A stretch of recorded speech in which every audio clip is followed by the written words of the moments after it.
Marquette escapes. Now they get to play Butler in the NCAA tournament. Welcome into the Sporting News Studios. I'm Tom Vandervoort. We are breaking down each and every game of this year's tournament thanks to UPS and the UPS Team Performance Index.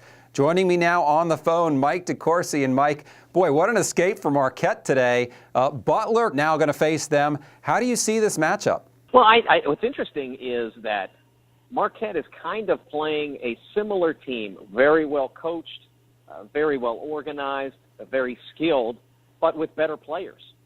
In the case of Butler, they've got physical power from Roosevelt Jones. They've got legitimate height and strength in Andrew Smith.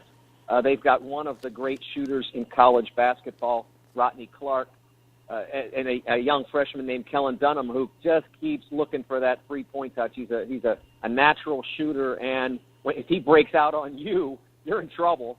And so I think that Marquette, if they play similar to what they did in the Davidson game, they're in huge trouble. They have to deliver a better effort. They have to be more precise in their offensive execution. At the end of the day, they made three miraculous three-pointers to win this game. Those were not natural shots from their offense. Those were not natural shots from their shooters.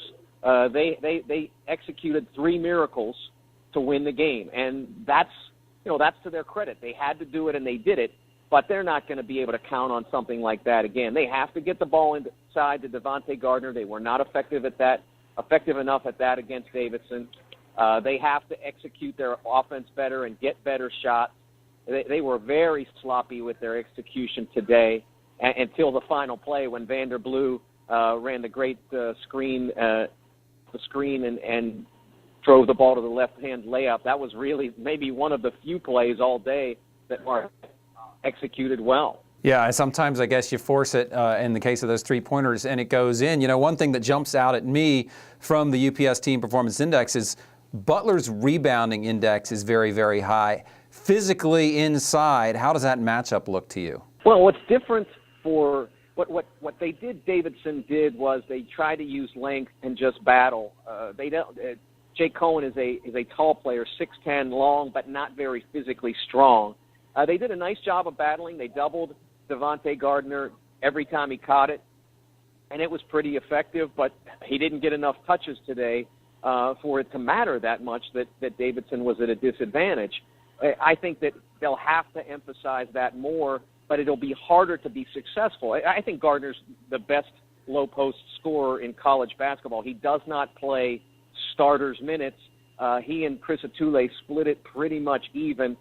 Atule, the better defender, Devontae Gardner, the much better offensive player. But when Gardner's in, they have to take advantage of that, and he has to find a way around Andrew Smith. Andrew Smith is tall, he's nearly 7 feet. He's not a beast, but he's certainly stronger than Cohen was. And I think that they have to get the ball into Gardner, and they have to maybe get Smith in foul trouble or for Gardner to find a way through the defense to score inside basket.